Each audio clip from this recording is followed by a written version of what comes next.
Hey there. Subscribe to my channel. And also press this bell icon. Yang akan dikeluarkan oleh Bapak Dr. Haji Aldam Rajab MH, penghulu KUA Kecamatan Sokomo. Assalamualaikum warahmatullahi wabarakatuh. Alhamdulillahirrabbilalamin. Wassalatu wassalamu ala asyrafil anbiya wal mursalin Sayyidina Muhammad wa ala alihi wa sahbihi ajmain, amma ba'd. Pertama yang saya hormat Kepala Kantor Kementerian Agama Kabupaten Goa.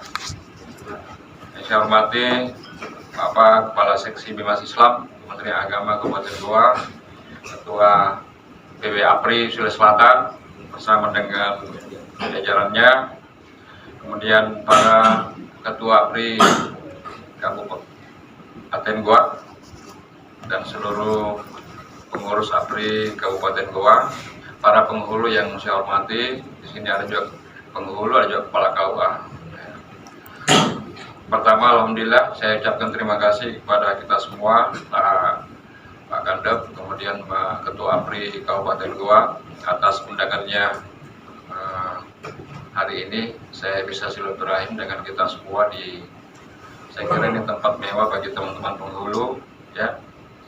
Nah, selama saya juga pindah di Makassar juga, palingnya di warung kopi apa semua. Ternyata Goa ini menempatkan di hotel, ya, hotel bintang 3 lagi.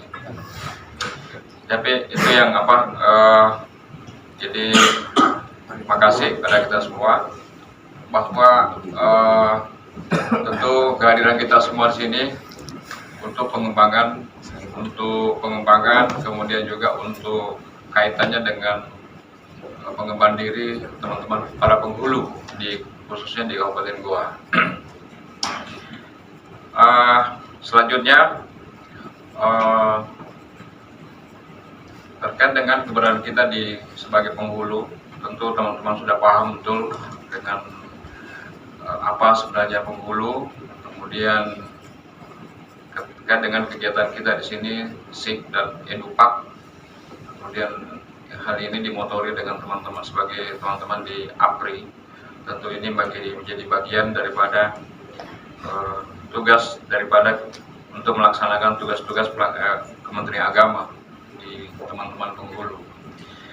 Bapak sekalian, ada beberapa hal mungkin yang kami sampaikan bahwa Kementerian Agama hari ini telah menetapkan beberapa program prioritas terkait dengan keberadaan Kementerian Agama. Tentu teman-teman sudah paham ada 7 program prioritas Kementerian Agama. Salah 3 diantaranya yang sangat melekat dengan teman-teman di Bimas Islam. Dan 3 ini tentu Menteri Agama melalui Kementerian Agama Pusat Bimas Islam yang secara umum membuat regulasi yang ada, lalu kemudian menyusun regulasi, lalu kemudian juga ditingkatkan dulu sampai pada tingkat Kementerian Agama Kabupaten Kota, teman-teman di tingkat kantor urusan agama menjadi pelaksana daripada regulasi yang ada.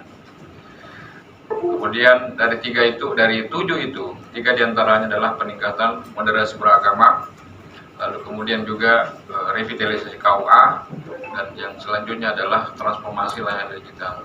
Nah, tiga inilah yang sangat melekat dengan kegiatan dan program yang ada di Bimas Islam. Nah, tentu ini dari setahun ini sudah berjalan, sejak 2021 telah di launching yang namanya revitalisasi KUA, kemudian juga peningkatan moderasi beragama, dan ini sudah jalan sejak tahun kemarin juga. Tentu juga ini sudah dilakukan beberapa kaitannya dengan peningkatan moderasi beragama dan sampai kepada pembentukan Pokja dan lain-lain. Nah, dari semua ini tentu kalau arahan Menteri Agama, kemarin juga Pak Kandep juga diundang ke Jakarta kemarin terkait dengan program prioritas. Dan ini teman-teman penghulu mesti harus tahu bahwa kemarin kita diundang seluruh kakang kemenang kabupaten kota se-Indonesia, diundang untuk hadir di Jakarta kaitannya dengan pelaksanaan program prioritas.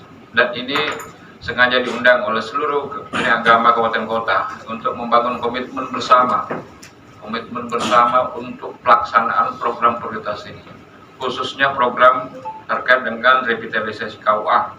Ini yang penting kami sampaikan semua, dan Menteri melalui staf ahli waktu itu sampaikan, dan ini komitmen ini tentu punya konsekuensi yang sama. Saya kira gitu Pak Kandab ya. Dan ini harus kami sampaikan kepada kita semua, komitmen bersama untuk pelaksanaan revitalisasi KUA, dan ini punya komitmen, punya konsekuensi bagi kita semua, seluruh kakak kemenak kabupaten kota se-Indonesia. Dari 514 seluruh kakak kemenak se-Indonesia. Iya. Itu yang menjadi program. Nah, tentu di Sulawesi Selatan ini kan kami sudah sampaikan bahwa di Sulawesi Selatan ini sudah ada 25 kantor KUA yang ikut sebagai piloting revitalisasi KUA. Satu di antaranya ikut launching di tahun 2021 tahun kemarin di Kecamatan Biringkandaya, Kota Makassar. Lalu kemudian tambahan lagi satu di Kabupaten Bulukumba tahun 2021 ya. Lalu kemudian tahun ini tambah sampai 23. Saya kira Kabupaten Goa ada satu ya, Kecamatan mana kawannya Pak Langga? Belum. Ya, saya kira Kabupaten Goa dapat satu. Ini dari 4 tahun ini di kita jalan pelaksanaan revitalisasi KUA. Tahun ini itu ada 1000 KUA yang ikut revitalisasi, tetapi baru sekitar 400 yang kemarin sudah tercover, dan seluruh ini kita dapat satu per kabupaten kemarin, sehingga 25, totalnya 25. Nah, dalam saat ini juga kita sudah sementara melakukan pendataan ulang dan verifikasi ulang usul untuk penambahan revitalisasi KUA yang keseluruhan se-Indonesia akan tambah 600. Itu yang olehnya itu kesiapan secara peta jalan yang dilakukan oleh Dinas Islam Pusat telah dilakukan, dan ini telah disiapkan segala sesuatu terkait dengan persiapan revitalisasi KUA terkait dengan satras dan pembiayaan dan segalanya. Saya kira kantor KUA Palangga telah siap dengan display standingnya, dengan laptop dan segala-galanya, kemudian laptop, dan itu yang menjadi salah satunya. Sekalian, revitalisasi KUA, sebelum saya masuk ke situ, saya ingin dulu mengajak kita semua. Saya sebelum masuk ke wilayah situ, saya ingin kembali dulu kepada posisi jati diri kita selaku ASN Kementerian Agama. Posisi kita selaku selaku penghulu, posisi kita selaku abdi negara, posisi kita selaku hamba Tuhan. Saya kira teman-teman di sini banyak yang jadi fasilitator BIN ya, banyak fasilitator BIN, dan saya kira dari wajah-wajahnya semua di sini, para penghulu di Kabupaten Goa ini wajah-wajah yang penuh dengan keceriaan, wajah-wajah penuh keceriaan dan kebahagiaan, dan selama mengabdikan dirinya di Kementerian Agama. Tentu kalau saya bertanya kepada kita semua, apakah kita semua bahagia dengan tugas, dengan kita selaku ASN Kementerian Agama? Apakah kita bahagia selaku penghulu? Jangan sampai kita merasa bahagia, kita sering membahagiakan orang, ya, membahagiakan orang ketika pelaksanaan ijab kabul, ya. Itu yang kita arahkan. Selama ini kan kita saya arahkan semoga orang menjadi samawa ya. Samawa. Sakinah mawaddah warahmah. Ya kan? Itu yang pada pelaksanaan pengawasan nikah. Kita sering mendorong orang Jatim untuk bagaimana mereka samawa hidup bahagia. Ya, itu yang penting bagi kita semua. Nah, tentu saya mengajak kita semua mengembalikan jati diri kita selaku ASN Kementerian Agama, jati diri kita selaku Khalifah Pilkada. Karena dari segi kompetensi, segi pengalaman dalam pelaksanaan tuisi kita masing-masing, tentu teman-teman sudah punya pengalaman dan banyak melakukan fungsi-fungsi tugas-tugas sebagai penghuluan. Olehnya itu saya mengajak kita semua kita kembali kepada jati diri kita. Pertama adalah kita ini adalah ciptaan Tuhan. Sebagai teman-teman paham betul, kita ini sebagai khalifah bil ardh, sebagai pengganti Tuhan, sebagai pemimpin Tuhan, sebagai pemimpin di muka bumi, sebagai khalifah bil ardh, pengganti Tuhan di muka bumi, sebagai pemimpin. Tentu ada sifat-sifat ketuhanan yang hadir dalam diri kita. Tentu semua kita ini punya ada sifat-sifat ketuhanan. Sifat-sifat ketuhanan itu ya tentu bagaimana kita kembali secara ideologi, kemudian melakukan spiritual pada Tuhan, menjaga spiritual keseimbangan dunia akhirat, ya, menjaga hubungan kita sesama, hubungan sosial kita. Ini yang kita tetap jaga. Olehnya itu tentu dengan kehadiran kita sebagai pemimpin, sebagai khalifah, baik itu memimpin diri kita sendiri dan memimpin orang lain di tengah-tengah masyarakat, hubungan sosial, bahkan pemimpin di lingkungan kita yang kecil, di rumah tangga, kemudian di kantor kita, di kantor KUA, ataukah di kantor manapun berada kita sebagai pemimpin. Nah, tentu ada sifat-sifat ketuhanan yang harus kita hadirkan dalam diri kita sehingga kita bisa memberikan kerahmatan kepada semua. Itu yang harus kita dekat. Jangan sampai Pak selama ini Senin sampai Jumat kita melakukan kerja-kerja seperti robot. Seperti robot kita melakukan kerja-kerja kantor. Datang pagi jam 7.30, kemudian pulang sore jam 4, ceklok, kemudian pulang lagi ceklok lagi jam 4. Terus menjadi rutinitas. Tidak ada yang output yang bisa keluar, tidak ada efeknya. Jangan sampai kita cuma menggugurkan pelaksanaan tugas-tugas kita di kantor, ya itu ya. Itu yang pertama, sehingga bagaimana memberikan kerahmatan bagi semua. Yang kedua adalah tugas kita selaku ASN Kementerian Agama.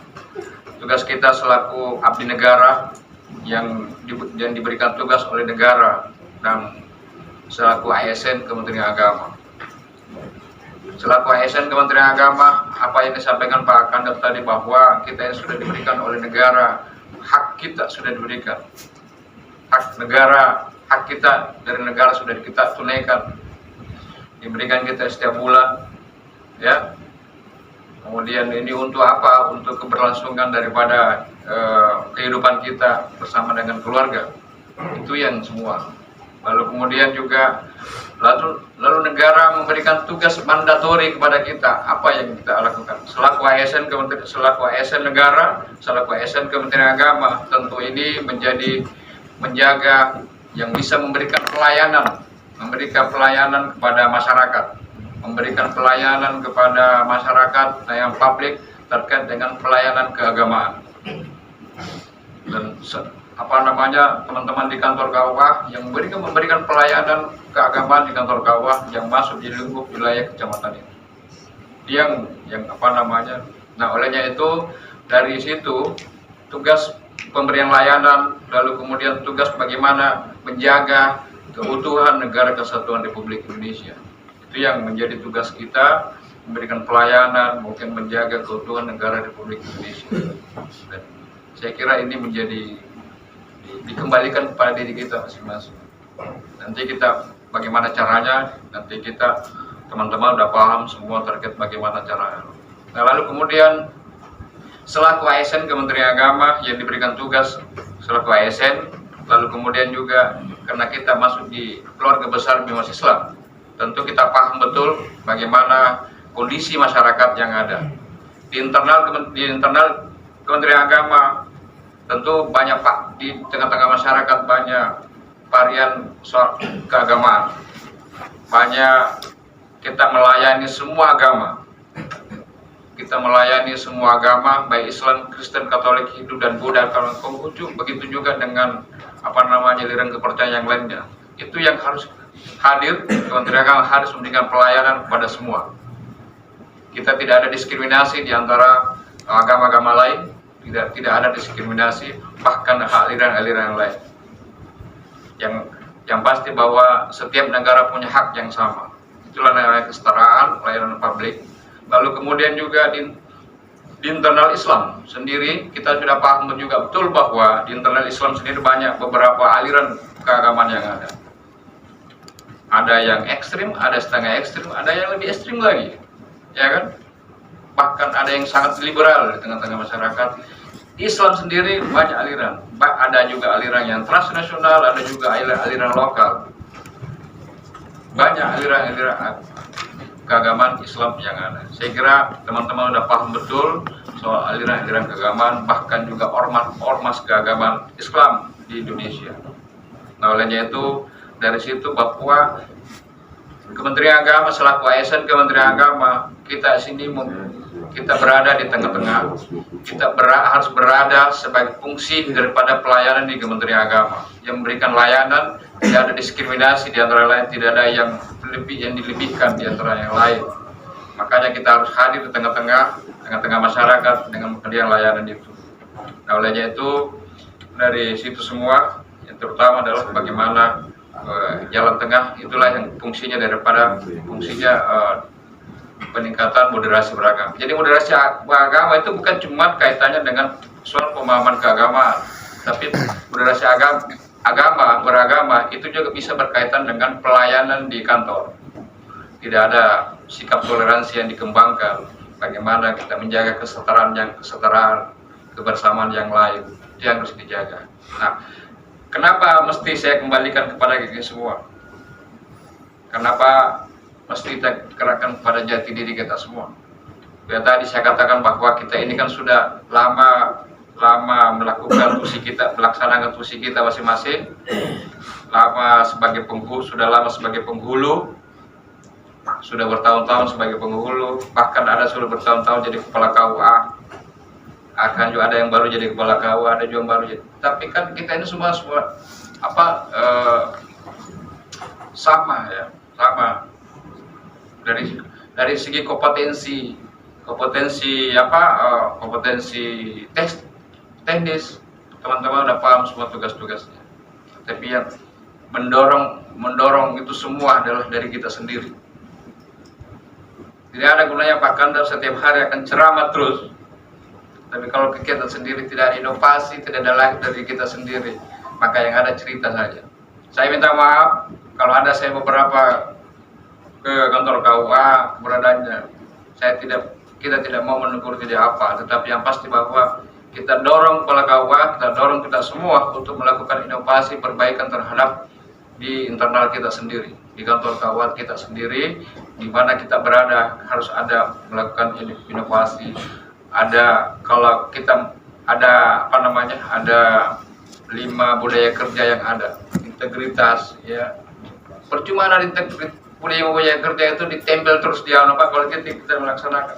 Makanya peningkatan moderasi beragama itu cuma berkaitan dengan perspektif yang ada, bukan cuma kaitannya dengan pemahaman yang ada, tapi bagaimana melaksanakan, bagaimana dalam pelaksanaan itu dan seirama, selaras antara pemahaman dan pelaksanaan.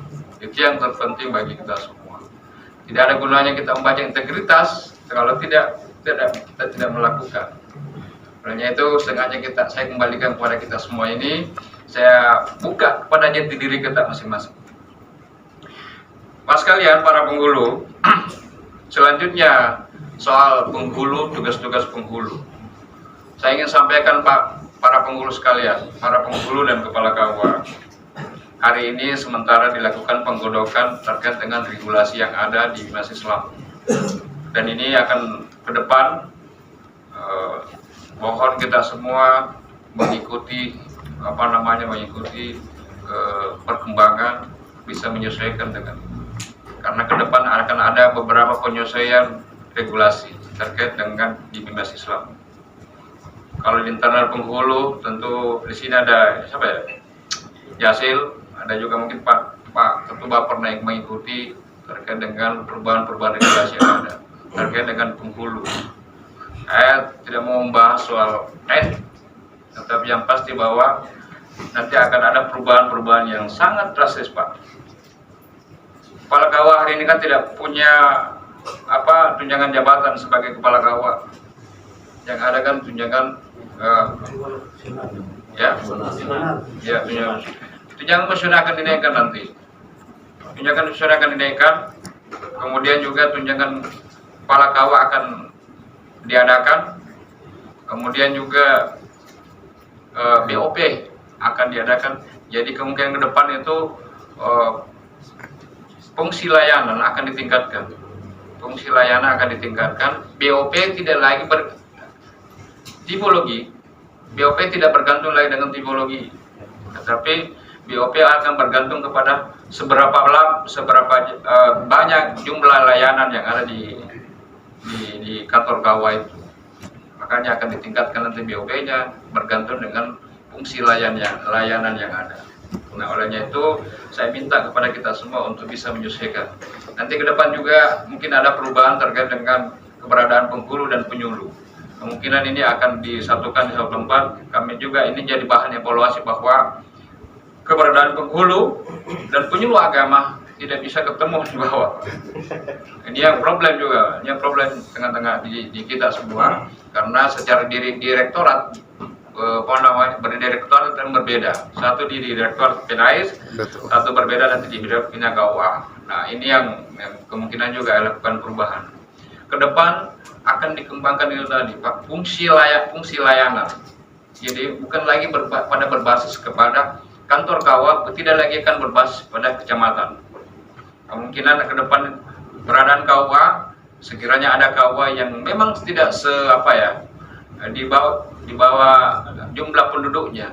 Katakanlah mungkin cuma 150 penduduk Islam, beradaan KUA di situ dilengkapi dengan SDM yang ada, kemudian BOP yang ada, diberikan BOP, ya, cuma 150 warga Islamnya, Muslimnya, kan tidak sebanding dengan Kota Makassar atau di Kabupaten di Goa yang ada di KUA Sumbawa yang jumlah penduduknya ratusan, tidak sebanding dengan itu. Nah, olehnya itu akan dilakukan revisi seperti ini, penyusunan regulasi, sehingga nanti ke depan kantor KUA ada namanya PABUM, pejabat penghubung, ada KUA induk, ya itu nanti yang jadi layanan yang akan dikerjakan yang diutamakan, jadi fungsi layanan yang akan diutamakan.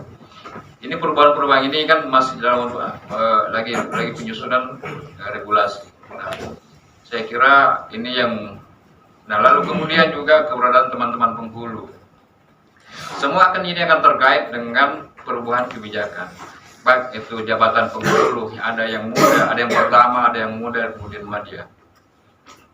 Ya teman-teman, itu yang penghulu. Di sini ada penghulu yang media golongan apa? 4B ya? Banyak sini ya. Ada berapa sini?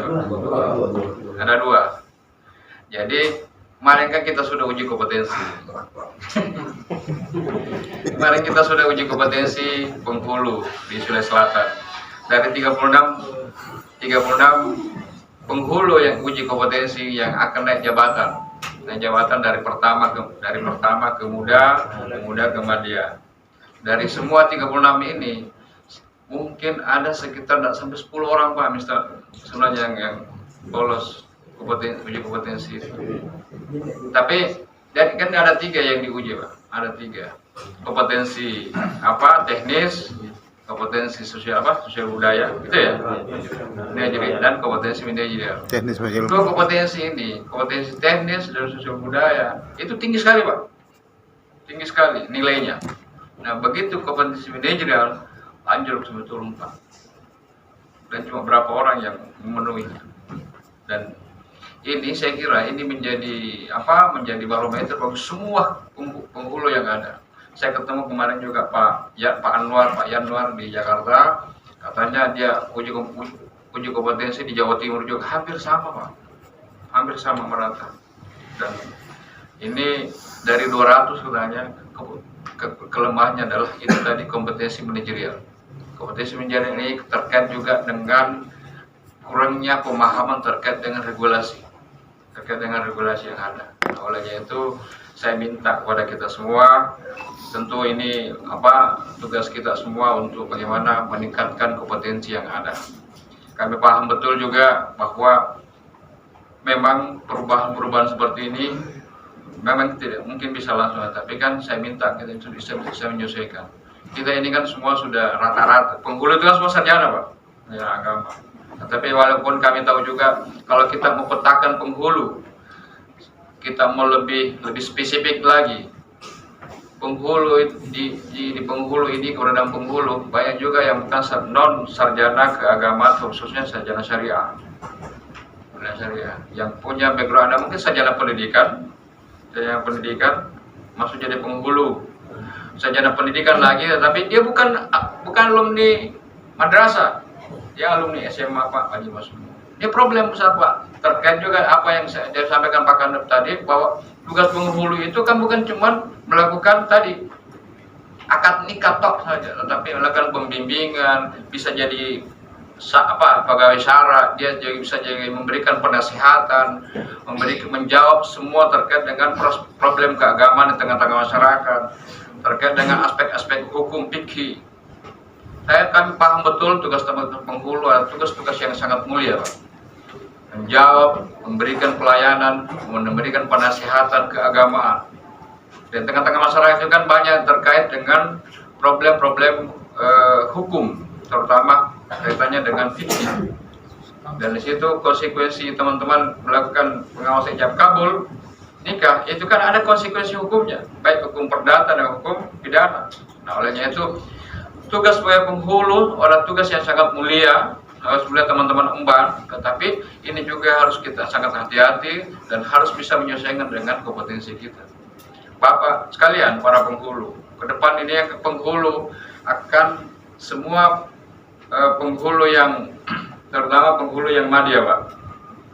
Nah, penghulu madya, Sulsel ini kan tidak ada penghulu yang madya yang golongan 4C, belum ada. Tapi 4B itu kan ada beberapa 4B. Nah, kami sudah minta kepada Pak Andi Rizky untuk mengumpulkan seluruh penghulu yang golongan 4 madya yang 4B untuk menyusun menyusun nanti tim untuk bagaimana peningkatan kompetensi penghulu ini.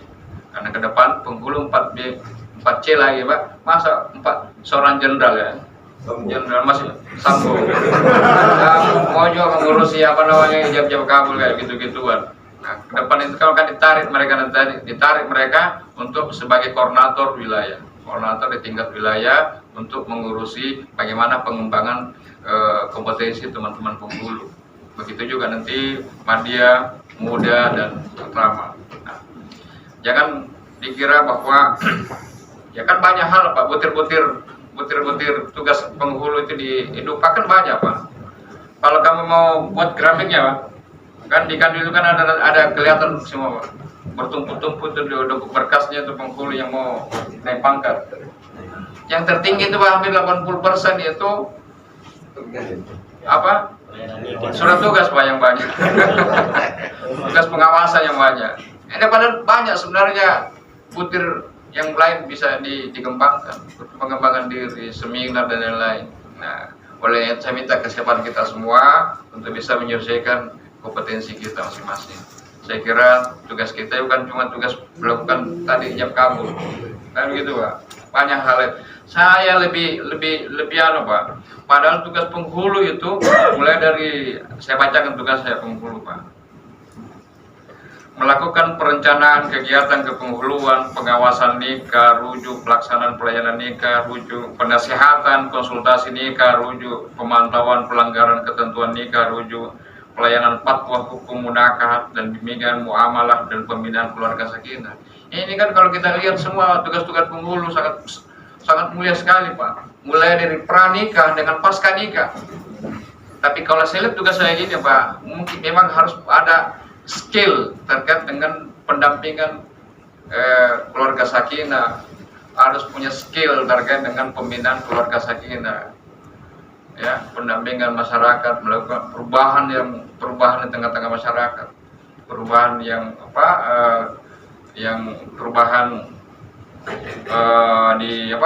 keluarga yang pasca nikah itu, Pak Kandep saya ingin sampaikan, Pak Kandep punya skill Pak terkait dengan soal pendampingan keluarga, pendampingan perubahan tengah masyarakat. Pak Kandep punya analisis asos yang sangat kuat, analisis sosial, kepala KUA harus punya paham seperti itu, Pak.